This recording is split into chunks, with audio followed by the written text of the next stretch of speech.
The widows of Cades Cove brought coffee to the funeral. Each cup sat untouched on the church steps as mourners filed past Sarah Kincaid's third dead husband, their hands folded tight against their skirts, their lips pressed white. Not one woman would drink from the pot Sarah had carried down the mountain trail that October morning in 1849. They knew what grew in the hollows above her cabin: monkshood and white snake root, Jimson weed and pokeweed. And they knew Sarah's grandmother had been a yarb woman who taught her granddaughter which roots stopped pain and which roots stopped hearts. 6 people had died in Sarah's proximity in 7 years. The preacher called it providence. The women called it something else, but only in whispers, because Sarah Kincaid was still standing there in her widow's weeds, smiling that small smile, and no jury in Blount County would ever convict her. Cades Cove sat in a bowl of green mountains where Tennessee pressed against North Carolina, a settlement of maybe 40 families who'd cleared the flatland for corn and tobacco while the ridgelines stayed wild. The year 1842 brought good weather and bad gossip. Sarah Hicks was 19 that spring, tall and dark-haired, with a face people called handsome rather than pretty, strong bones, direct eyes, a mouth that didn't smile often but meant it when it did. She lived with her grandmother, Prudence Hicks, in a cabin 2 miles up Forge Creek, where the trail narrowed and the laurel thickets grew so dense you couldn't see 5 feet into the woods. Prudence was 73 and had been birthing babies and treating fevers in the cove since before Tennessee was a state. She kept a garden that made other women nervous, not just beans and squash, but stranger things. Monk's hood with its purple flowers that looked innocent as violets. White snake root that grew in the shade and killed cows if they ate it. Pokeweed that could cure or kill depending on which part you used and how you prepared it. Every plant got 2 faces, Prudence told Sarah while they worked the garden that April morning, the smell of turned earth thick in the mountain air. One face heals, one face harms. A yarb woman got to know both, else she ain't worth the name. Sarah had been learning since she was old enough to walk, which leaves to steep for croup, which berries brought down fever, which roots boiled in lye water could ease a woman through a miscarriage no one would speak of openly. The women of Cades Cove came to Prudence's door at night, spoke their troubles in whispers, left with packets of dried herbs wrapped in cloth. But they also whispered about Prudence herself, about the husband she'd buried in 1827, dead at 40 from what the doctor called apoplexy, but what some folks said looked an awful lot like poison. About the neighbor who'd tried to claim a strip of Prudence's land and died choking at his supper table 3 weeks later. Sarah heard the whispers.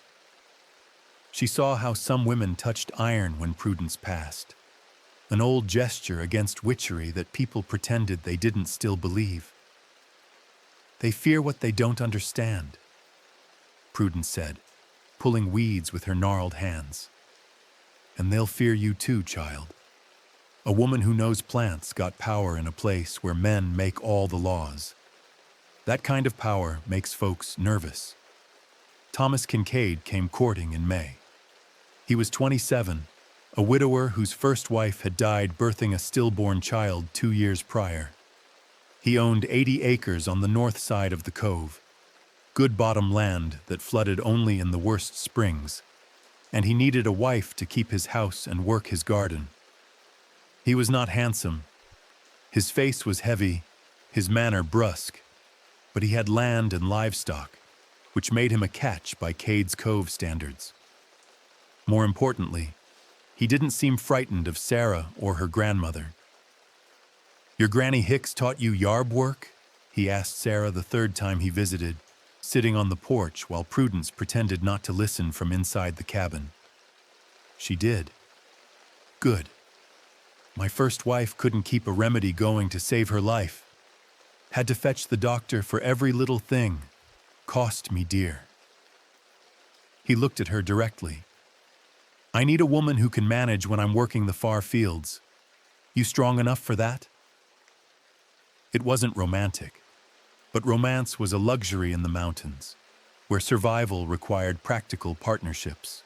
Sarah married Thomas Kincaid on June 12, 1842, in a ceremony at the Primitive Baptist Church, attended by 43 people who brought corn cakes and venison and jugs of whiskey that made the men loud and the women tense.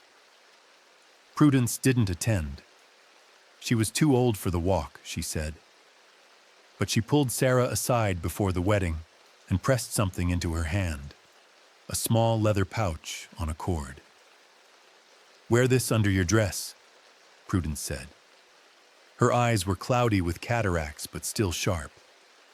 Contains tansy and rue.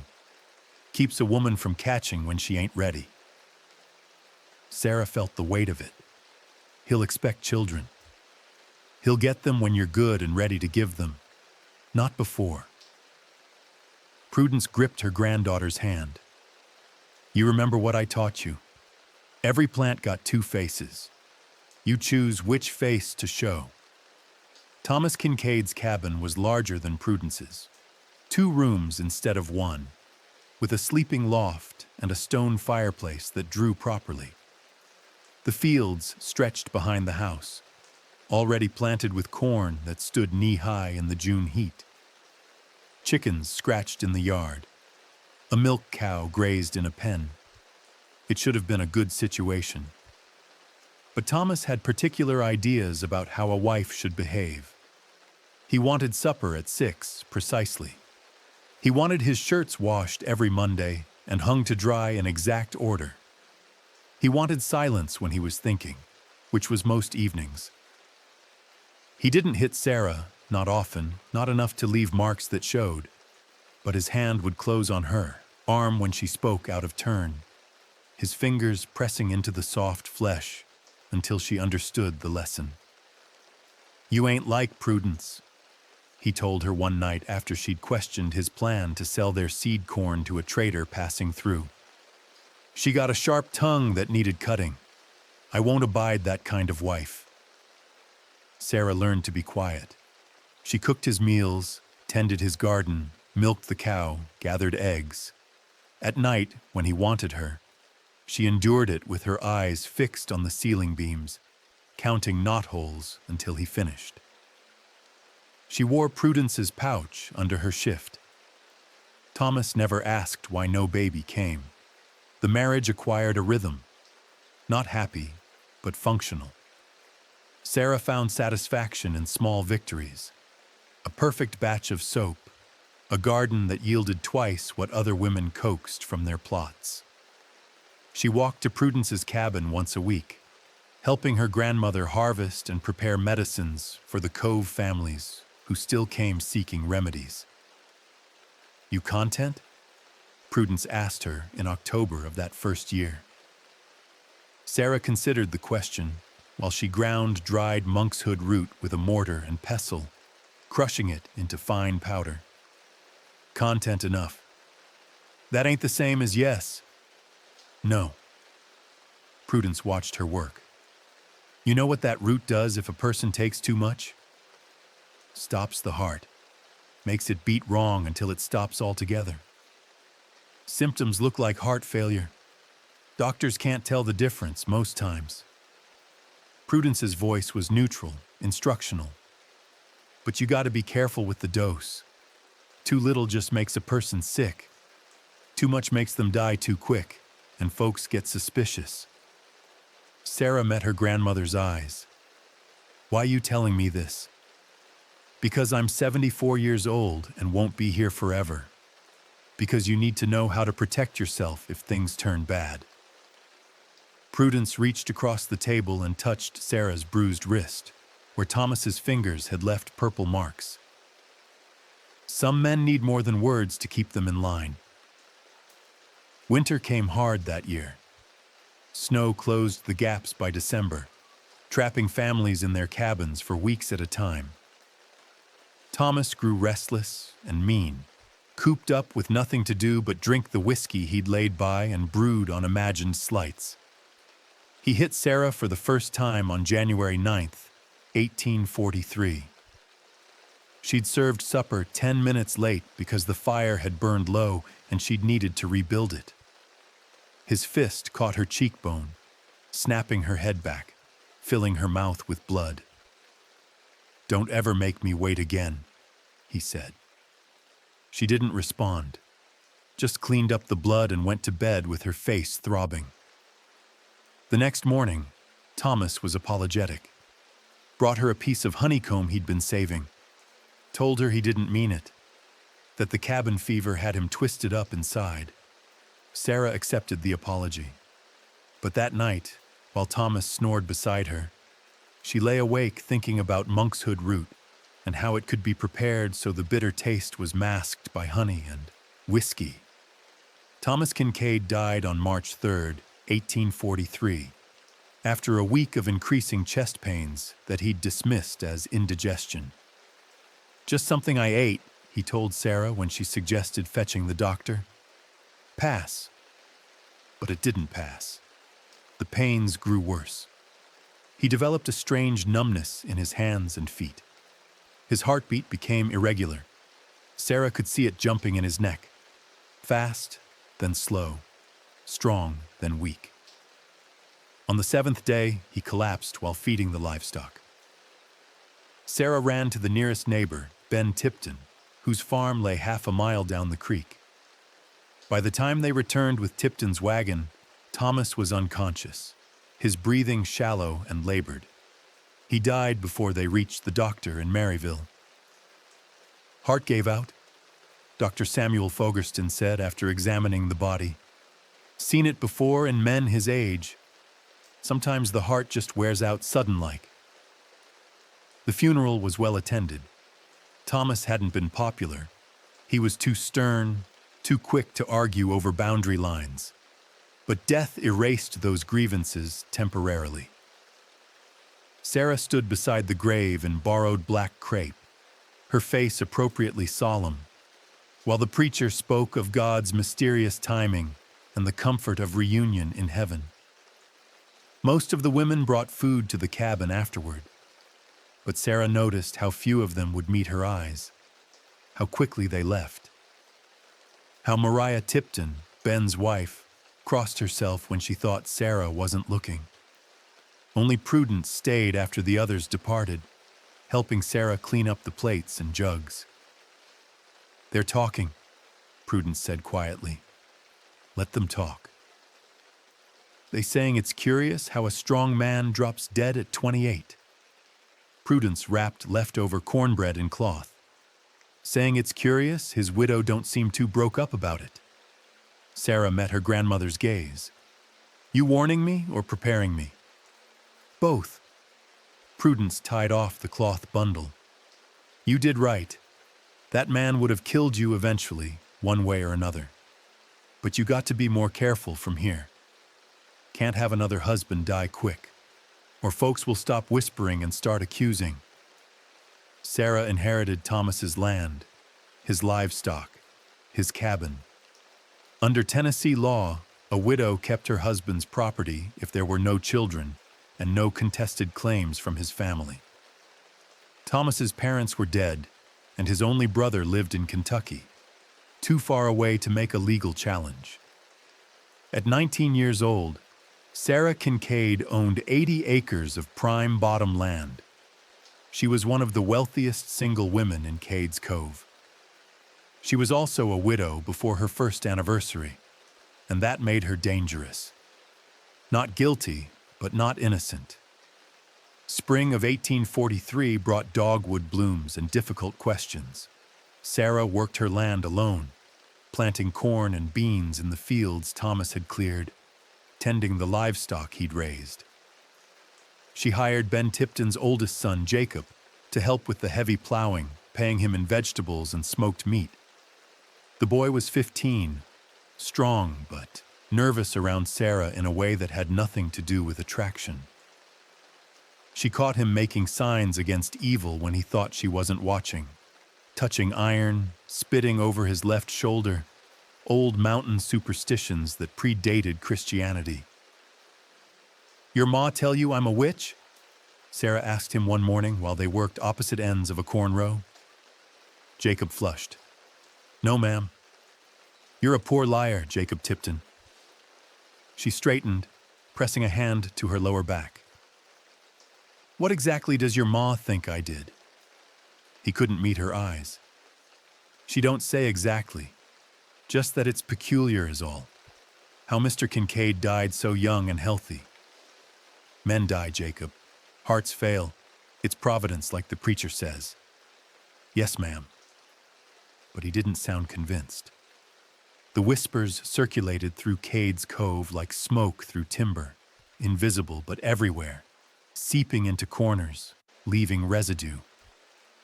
Women who'd been friendly before Thomas's death now kept their distance. Invitations to quilting bees and corn shuckings dried up. At church on Sundays, Sarah sat alone in the back pew, feeling eyes on her neck like spider legs. Prudence grew sicker that summer. The cough she'd carried all winter wouldn't leave, settling deep in her chest until she could barely walk from bed to fireplace without stopping to breathe. Sarah moved back to her grandmother's cabin in July to provide care, leaving her own place to sit empty.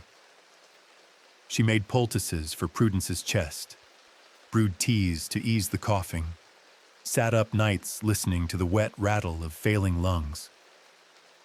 "I taught you good," Prudence said one night, her voice thin as creek water. "You remember everything?" "Yes, Granny." "Even the hard things?" "Especially those." Prudence smiled, though it cost her. "You're stronger than I was, smarter too. Just remember, power that comes from plants only works if nobody knows you got it. Once they know, they'll hang you for it, law or no law." Prudence Hicks died on August 17, 1843, 3 months shy of her 75th birthday. The women of Cades Cove came to the funeral, but Sarah noticed how they stood upwind of the grave, how they hurried away afterward without offering condolences. She inherited Prudence's cabin, her garden, her leather-bound book of recipes written in a mixture of English and Cherokee words. She inherited the reputation, too, the unspoken knowledge that Sarah Kincaid now held all her grandmother's secrets. And in the mountains, secrets were power. The McCready brothers filed a claim on Prudence's land in September of 1843, arguing that the property had originally belonged to their grandfather, who'd traded it to Prudence's husband in 1825 for 3 cows and a rifle. They had no written deed. Land transfers in the Cove often relied on handshake agreements and verbal witnesses, but they had the word of their father, who swore he remembered the trade. Samuel and Joshua McCready were in their 30s, rough men who farmed poorly and supplemented their income through hunting and occasional timber work. They'd always been considered troublemakers, quick to fight, slow to pay debts, but they had friends among the Cove families who resented Prudence's influence and were happy to see her granddaughter challenged. Sarah met them on her porch when they came to press their claim on September 23rd. "Land ain't yours," Samuel said, not bothering with pleasantries. "Our grandfather traded for it fair. You got 1 month to pack your things and clear out." Sarah stood in the doorway, blocking their view inside. "Show me the deed." "Ain't no paper deed.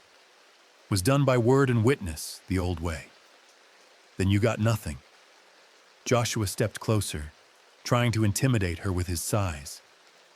"We got our father's testimony. We got neighbors who'll back our claim.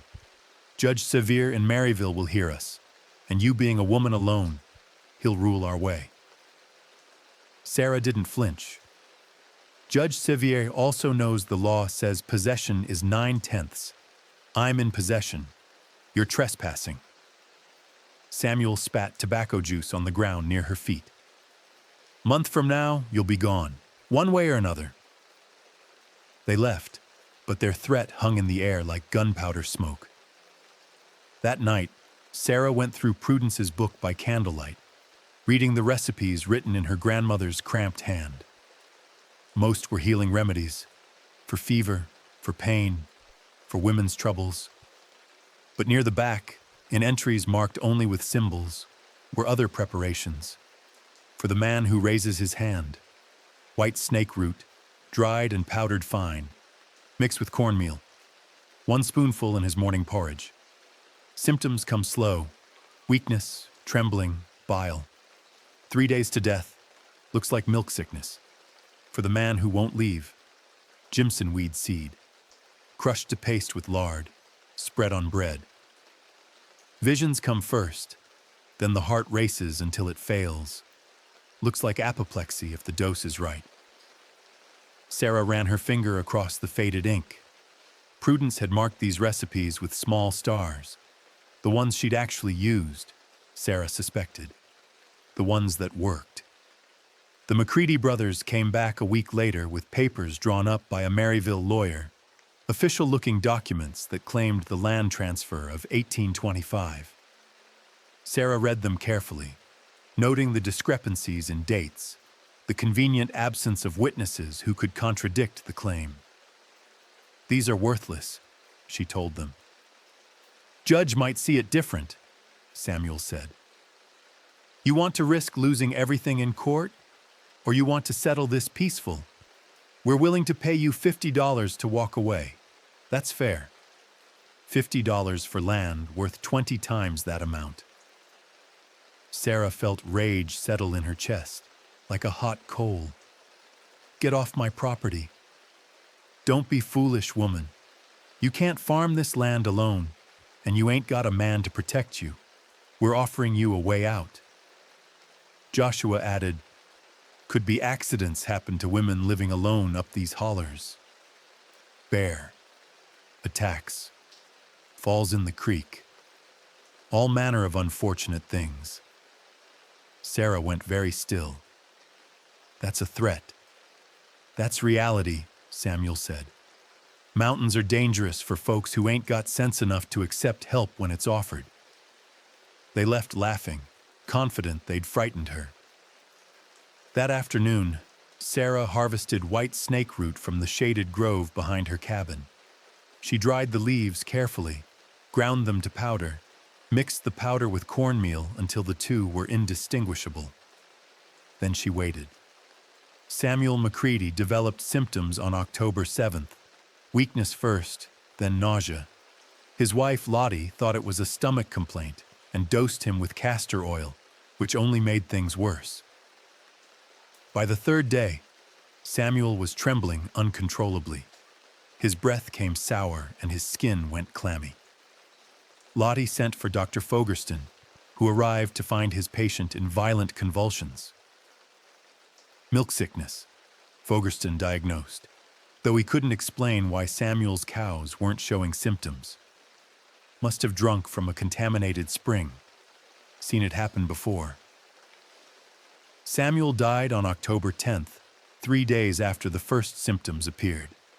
The funeral was small. The McCready family wasn't well liked, and Samuel's threats against Sarah had been overheard by enough people that some folks whispered he'd gotten what he deserved. Justice, they called it. Karma, the way God worked in mysterious fashion. Joshua McCready didn't see it that way. He showed up at Sarah's cabin on October 15th with a rifle in his hands and murder in his eyes. "You killed him," he said without preamble. "Don't know how, but you did it. Same way you killed your husband. Same way your granny killed her husband." Sarah stood in her doorway, showing no fear though her heart hammered. "Your brother died of milk sickness. Ask the doctor. I'm asking you which." The word hung between them, finally spoken aloud after months of whispers. Sarah felt the weight of it, the danger. Once a woman was called witch, even in jest. The violence came quick. "Put down the rifle, Joshua. People saw you walk up here. You kill me, you'll hang. Worth it, to rid the cove of your kind. For a long moment, they stood there. Then Ben Tipton's voice called from the trail below. Joshua, that you up there? The interruption broke the spell. Joshua lowered the rifle slightly, suddenly aware of witnesses. This ain't over, he hissed at Sarah. But it was over, because Joshua McCready developed the same symptoms his brother had shown. Weakness on October 19th, trembling on the 20th, dead by October 22nd. Dr. Fogerston was baffled. Two brothers, same affliction, days apart. Must be something in their water supply. I've recommended the widow McCready boil all her drinking water and test her well. No one found anything wrong with the McCready well, and no one except Sarah knew that Joshua had accepted a neighborly gift of cornbread from her on October 18th, the day before his symptoms started. A gesture of reconciliation, she'd told him. An olive branch. He'd eaten 3 slices. Reverend Nathaniel Cole had been shepherding the primitive Baptist congregation in Cades Cove for 12 years. He was a thin man with a thunderous voice, a preacher of the old style who believed in hellfire and predestination and God's direct intervention in earthly affairs. He preached about Sarah on the Sunday after Joshua McCready's funeral. The Lord moves in mysterious ways, he told the congregation, his eyes finding Sarah in the back pew. He raises up and casts down according to his divine will. When a righteous man is taken, we mourn. When a sinner meets his end, we see God's justice made manifest. Sarah sat very still, aware of every eye in the church stealing glances at her. But, Cole continued, his voice dropping to a dramatic whisper that somehow carried to the rafters, we must be careful. In our grief and confusion, we may see patterns where there are none. We may assign blame where only providence operates. The Apostle Paul warns us against sorcery and witchcraft, yes, but he also warns us against bearing false witness. It was a warning. Don't accuse openly what you can only whisper. Don't start a witch panic. But it was also an acknowledgement. The preacher knew. The whole congregation knew. 3 deaths in Sarah's orbit in less than a year. Thomas Kincaid, Samuel McCready, Joshua McCready. The mathematics were damning. After the service, Sarah approached the Reverend directly, ignoring the whispers of the women clustering near the church steps. You trying to protect me or warn me? She asked quietly. Cole studied her with eyes that had seen too much human nature to be easily fooled. I'm trying to prevent a lynching. Mob justice has a way of snowballing in small communities. Fear begets fear. You think I'm guilty of something? I think you're a woman who knows plants. I think your grandmother taught you things most Christian folks would rather not acknowledge exist. And I think 3 men who stood in your way are now in the ground. He paused. But thinking and proving are different things. And without proof, you're under God's protection as much as any of his children. That's very generous. It's not generosity, it's law, biblical and civic. Cole lowered his voice. But hear me clearly, Sarah Kincaid. There will be no 4th death. Whatever you have been doing, it ends now. Are we understood? Sarah met his gaze without flinching. I've done nothing but survive, Reverend, just like every other widow in this cove. Then continue surviving, quietly. James Robertson came courting in the spring of 1844. He was 41, a farmer from Tuckaleechee Cove to the south, a widower of 3 years whose wife had died of consumption. He'd heard about Sarah Kincaid, heard she had land, that she knew yarb work, that she was strong enough to run a farm alone but sensible enough to know a woman's position in society, He heard other things too, but James Robertson was not a superstitious man. "Lot of gossip about you," he said the first time he visited, sitting on Sarah's porch and watching her shell beans. "Figured I'd come see for myself if you had horns and a tail." Sarah almost smiled. "And what's your verdict?" "You look like a woman to me, a capable one from what I can see." He nodded toward her fields, which were more productive than most men's. "And I'm a practical man who needs a wife. My cabin's bigger than this one. I've got 120 acres in Appalachia, a good spring, neighbors who mind their business. You'd be away from the talk here." It was the most honest proposal she'd heard. "Why would you want a wife people call a witch?" Sarah asked. "Because witches don't exist, and I don't give credence to ignorant gossip." James met her eyes. "What I know for fact, you've buried a husband and 2 men who threatened you. What I suspect, you're smarter than most folks in this cove, and that scares them. What I'm offering, a fresh start somewhere people don't already have opinions about you." Sarah considered this. Cades Cove was 10 miles south, separated from Cades Cove by a mountain ridge. Different community, different church, different gossip networks. "What happened to your first wife?" she asked. "Consumption. Coughed blood for a year before she died. Doctor saw her every month. Nothing mysterious about it." James shrugged. "I loved her. Won't lie and say otherwise. But she's been gone 3 years, and a man needs a partner. I'm offering partnership, not romance. Fair trade of work and companionship. You interested?"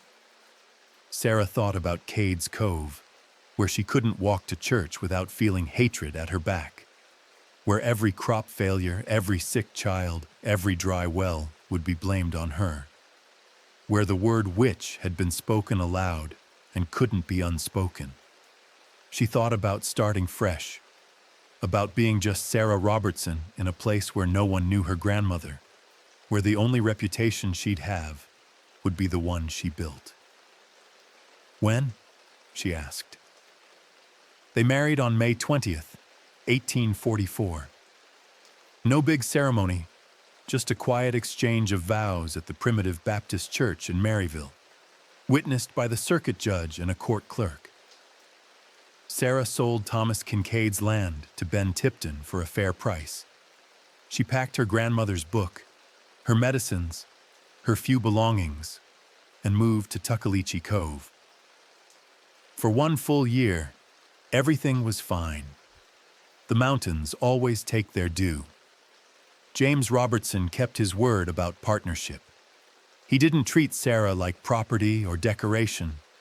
They worked the fields together, split the household chores according to practical efficiency, talked in the evenings about crop rotation and weather patterns and the price of corn in Maryville. Sarah began to relax, began to think maybe she could have a normal life here, away from the whispers and accusations. The women of Appalachia were wary of her at first. A stranger always raised suspicion, but gradually they warmed. She helped deliver Mercy Whitson's baby in July, the midwife being unavailable, and mother and child both survived. She treated Emma Bradley's son for croup in August, saving the boy's life. By autumn, Sarah was being called to homes throughout the cove for her yarb knowledge. She was building a new reputation: healer, midwife, capable woman. Then November came, and with it, the ghost. She appeared first at the edge of Sarah's vision, a woman in a pale dress standing at the tree line at dusk. When Sarah looked directly, there was nothing there.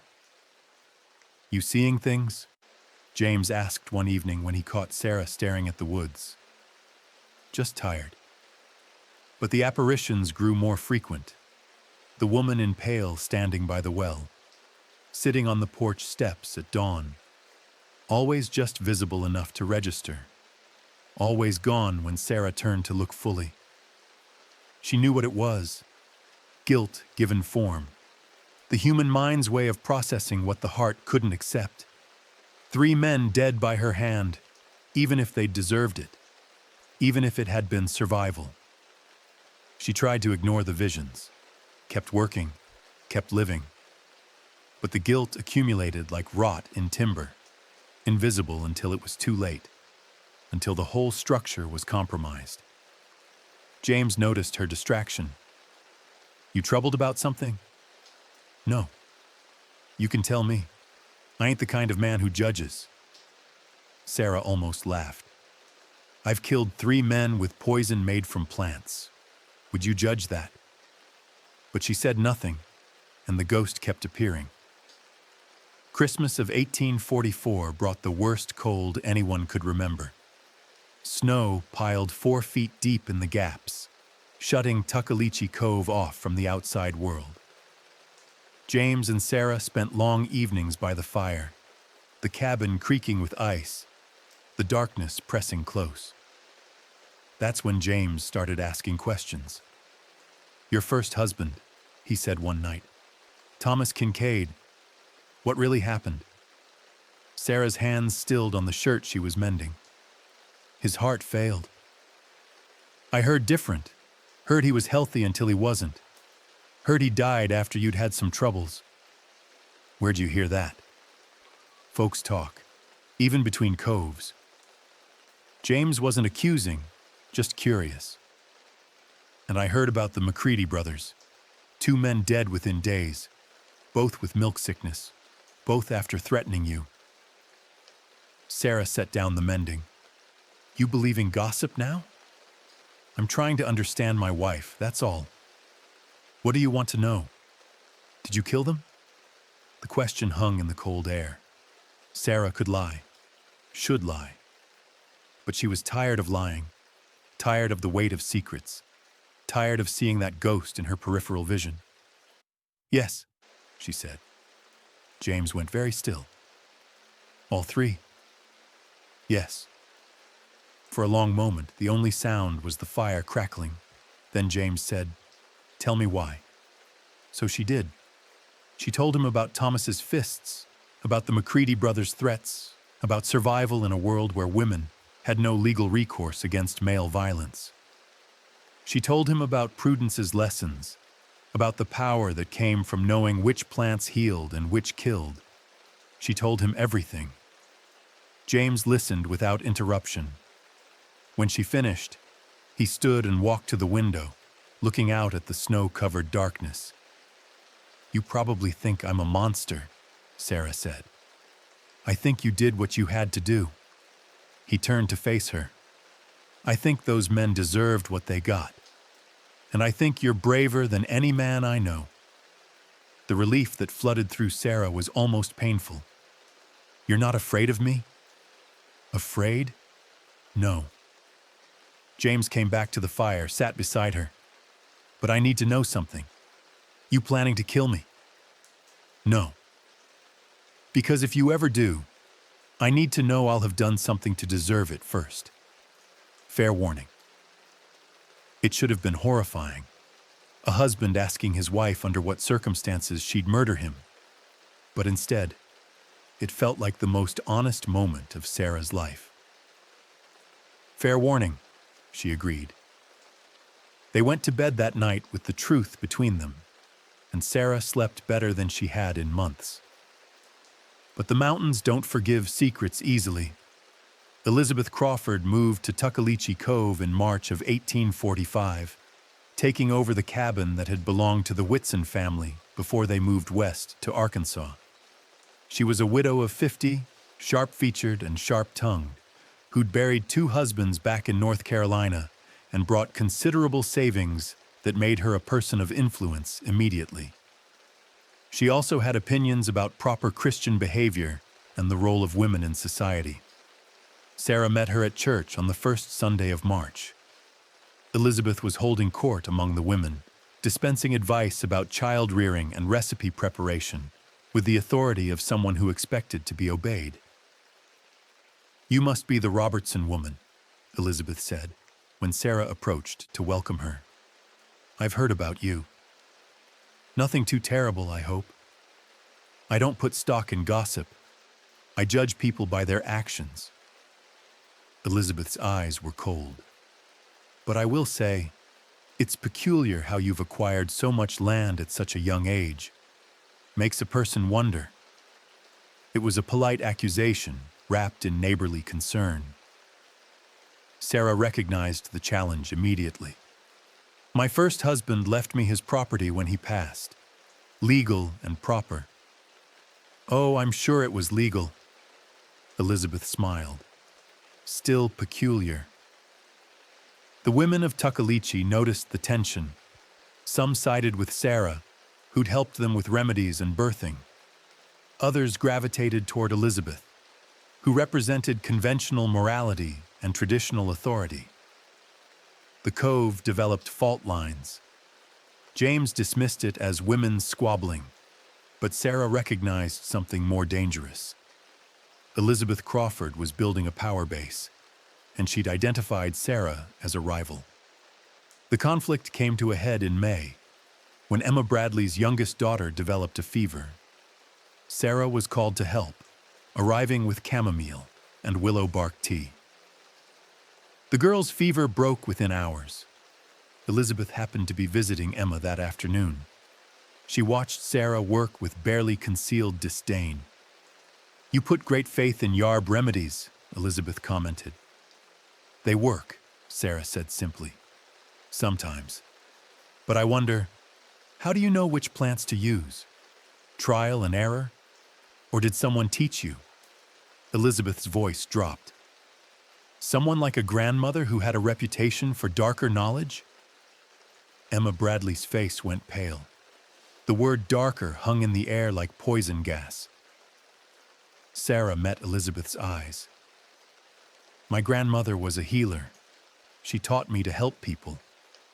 Did she teach you other things? Things that might explain how quickly your enemies seem to fall ill?" There it was. The accusation, made in front of a witness, planted like a seed that would grow into rumor and suspicion. Sarah stood slowly. "Be careful what you're suggesting." "I'm not suggesting anything. I'm asking questions. Good Christian questions about a woman whose past seems troubled." Sarah left without another word, but the damage was done. James fell ill on June 5, 1845. It started with headaches, then dizziness, then a strange numbness in his extremities that Dr. Fogerston couldn't explain. "Could be a dozen things," the doctor said after examining James. "Palsy, apoplexy. Sometimes the body just fails without clear reason." But Sarah knew what it looked like. She'd seen these symptoms before, in Thomas, in the McCready brothers, the progression of white snake root poisoning. Except she hadn't poisoned James. She loved him. He was the first man who'd treated her as an equal, who'd accepted her truth without judgment. Someone else was poisoning her husband. She sat by his bedside that night, watching him sleep fitfully, and ran through the possibilities. Who had access to their food? Who would benefit from James's death? Elizabeth Crawford had visited 3 days ago, bringing a basket of cornbread as a neighborly gesture. Sarah had thought nothing of it at the time, accepted the gift, served it at supper. James had eaten 3 pieces. Cold realization settled in Sarah's stomach. Elizabeth was framing her, killing James with the same methods Sarah had used on others, ensuring that when James died, everyone would blame Sarah. It was brilliant and monstrous in equal measure. What would you do if you were trapped between saving your husband and proving your own innocence, knowing the evidence pointed to you regardless? Sarah made her choice.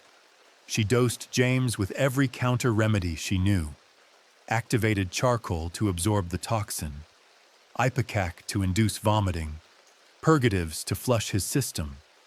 It was brutal treatment, medieval in its intensity, but it was the only chance. For 3 days, she kept him in a state of controlled purging, essentially forcing the poison out of his body faster than it could accumulate to a fatal dose. James suffered horribly, vomiting, cramps, weakness, but he survived. On the 4th day, his symptoms began improving. By the 7th day, he could sit up and take broth. "What happened?" he asked, his voice weak. "Someone tried to kill you." "Who?" "Elizabeth Crawford. She brought cornbread. You ate it. You got sick." James processed this slowly. "She's framing you." "Yes. Because you've killed before. Because everyone will believe you did it again." "Yes." James lay back against the pillows, staring at the ceiling. "What do we do?" Sarah had been thinking about this for 7 days. "We leave. Sell the farm. Move somewhere far away. Kentucky, Missouri, somewhere no one knows our names. Run away. Survive." James was quiet for a long moment. Then, "No. No? I won't let her drive us out. This is our land. We've done nothing wrong." His jaw set in a way Sarah recognized. Stubborn determination. "We stay. We prove she did it. We make her pay." But before they could act, Elizabeth Crawford died. Elizabeth Crawford was found on June 19th, 1845, collapsed in her cabin. Neighbors had grown concerned when she didn't appear at church Sunday morning.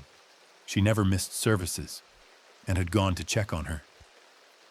She was still alive when they found her, but barely, convulsing, foaming at the mouth. Her eyes rolled back, showing only whites. She died before the doctor arrived. Dr. Fogerston's examination revealed the cause: massive overdose of some kind of toxic substance. The symptoms suggested poison, but he couldn't identify which plant or mineral. Every eye in Cades Cove turned to Sarah Kincaid Robertson. The sheriff came from Maryville on June 21st. His name was William Hatcher, a heavy man with a tired face who'd been enforcing law in Blount County for 12 years. He arrived with a deputy and a warrant to search Sarah's property.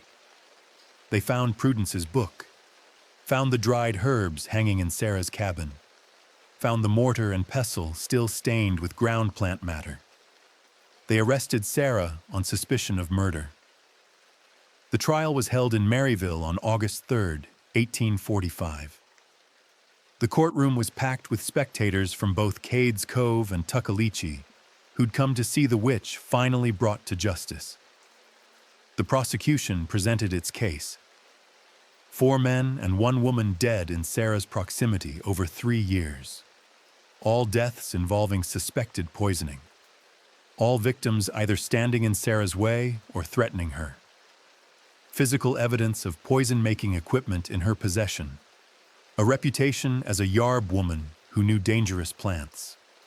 It was damning. James testified in Sarah's defense.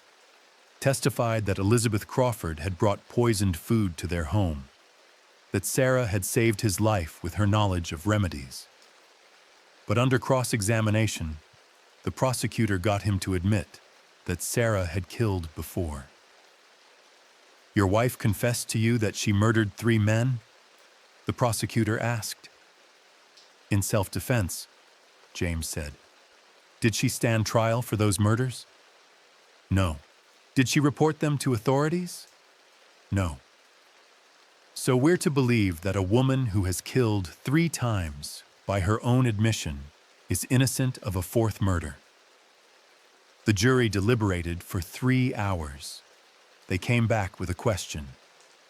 Could the prosecution prove beyond reasonable doubt that Sarah had administered the poison that killed Elizabeth Crawford? The answer was no. The prosecution had motive, opportunity, and means, but they had no witness who'd seen Sarah give anything to Elizabeth. No physical evidence linking Sarah directly to the death. The jury voted to acquit. Sarah walked out of that courthouse a free woman, but the victory was hollow. Everyone in Blount County believed she'd killed Elizabeth Crawford. They just couldn't prove it, and they were wrong. Sarah and James left Tennessee in September of 1845, sold their land, packed their belongings, moved to Kentucky, where they bought a farm near Catlettsburg and started over with new names. Sarah called herself Mary Robertson now. She kept Prudence's book hidden in a locked trunk. She helped neighbors with yarb remedies but never spoke of her past. She and James built a quiet life, not happy exactly, but peaceful, functional. She had nightmares every night for 5 years. In those dreams, Elizabeth Crawford stood at the foot of her bed, mouth foaming, eyes rolled back. Sometimes the woman spoke. "You didn't kill me, but you taught the one who did." Sarah would wake gasping, James's hand on her shoulder, his voice saying, "Just a dream, just a dream." But it wasn't. The truth arrived in a letter on March 12, 1851. A letter postmarked from Maryville, addressed to Mary Robertson in a hand Sarah didn't recognize. "Dear Mrs. Robertson, you don't know me. My name is Mercy Whitson. You delivered my baby in Cades Cove in 1844. I am writing to give you peace, if peace can be given for such things. Elizabeth Crawford was killed by my hand. I put white snake root powder in her tea the morning she was found. I did it because she had been spreading poison about you, and I feared she would succeed in having you hanged for crimes you did not commit. She poisoned your husband first. She confessed this to me before she died, laughing about how she would see you dance at the end of a rope. I could not let that happen. You saved my son's life. I owed you a debt. I am dying now of consumption. The doctor says I have weeks, perhaps days. I wanted you to know the truth before I go.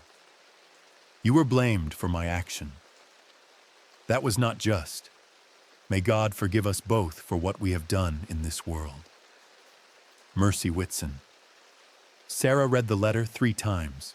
Then she burned it in the fireplace and watched the paper curl into ash. James found her there an hour later, still staring at the flames. "What was in the letter?" he asked. "Absolution," Sarah said, "and proof that violence spreads like sickness. Touch it once, and it marks you forever." Sarah Kincaid Robertson, the woman who'd been Sarah Kincaid, who'd been Sarah Hicks, lived to be 71 years old. She died in Catlettsburg, Kentucky, on January 9, 1872, of pneumonia that settled in her lungs one hard winter. She and James had no children. Whether that was by choice or biology, no one knew. They worked their farm, attended church, kept to themselves. James died 4 years before Sarah, his heart failing in the field on a summer afternoon. He was 73. Sarah attended his funeral dry-eyed. She'd already cried for him in private years ago, when he'd forgiven her for being a killer. That was the grief that mattered. At her own funeral, 14 people attended. Neighbors mostly. A few distant relatives from James's side who'd never known her past. The preacher spoke of a good woman who'd lived a quiet life. No one from Tennessee came. The stories had faded by then, replaced by newer scandals, fresher horrors. The mountains consumed their own history, burying it under decades of growth and weather. But Prudence's book survived. Sarah left it to her neighbor's daughter, a girl of 16 who'd shown interest in yarb work. The girl's name was Hannah, and she would pass the book to her own granddaughter 40 years later, who would pass it to another generation. The knowledge continued. The power continued. The capacity for healing and harming, both faces of the same plant, both held in the same hands. 4 men had died by Sarah's hand: Thomas Kincaid, Samuel McCready, Joshua McCready, and, though no one could prove it, Her own father, who'd beaten Prudence and disappeared into the woods when Sarah was 12 years old. That last death was the one Sarah never admitted, even to James. Some truths were too heavy to speak. 2 women had died in Sarah's orbit. Prudence Hicks of old age and Elizabeth Crawford of someone else's vengeance. Sarah hadn't killed them, but she carried their deaths anyway, because proximity to violence marked you whether you wielded the weapon or simply stood nearby. The mathematics of guilt weren't simple. Sarah had killed men who deserved killing. She'd survived in a system that gave women no other recourse. But survival had cost her peace, had turned her into the thing people feared, had proven that once you learned to kill, the knowledge never left you. In her final days, delirious with fever, Sarah spoke to ghosts only she could see. Prudence standing at the foot of the bed, nodding approval. Thomas and the McCready brothers keeping their distance, acknowledging the justice of their deaths. And Elizabeth Crawford, who'd never deserved to die but who'd made the mistake of threatening a woman who'd already crossed too many lines to step back. "Did I do right?" Sarah asked the ghosts. They didn't answer. Ghosts never do. She died on a Tuesday morning with snow falling outside her window, white and clean and temporary. The ground was too frozen for immediate burial, so they kept her body in the church until spring thaw. By the time they buried her in March, the first wildflowers were blooming in the cemetery: trillium and bloodroot, spring beauty and rue anemone, and growing at the edge of the grave, white snake root. It wasn't supposed to bloom that early, but there it was, pale flowers nodding in the wind like they were keeping watch. The gravedigger pulled it up by the roots, threw it in the woods. But it came back the next year, and the year after that. In the mountains of East Tennessee, old women still tell stories about Sarah Kincaid, though they get the details wrong now. Mix her up with other mountain witches, add supernatural flourishes that Sarah herself would have dismissed as nonsense. They say she could curse a man from across a valley, that she flew on broomsticks made of hickory, that her grandmother sold her soul to the devil for the power to poison. But the real story is simpler and more terrible. Sarah Kincaid was just a woman who learned which plants could kill, who used that knowledge to survive, and who discovered that once you cross certain lines, you can never go back to who you were before. Prudence Hicks's book still exists, passed down through 6 generations of mountain women who've guarded its secrets. The recipes are still there, written in that cramped handwriting, marked with stars beside the ones that work. They still work. Subscribe if you want the next deep dive.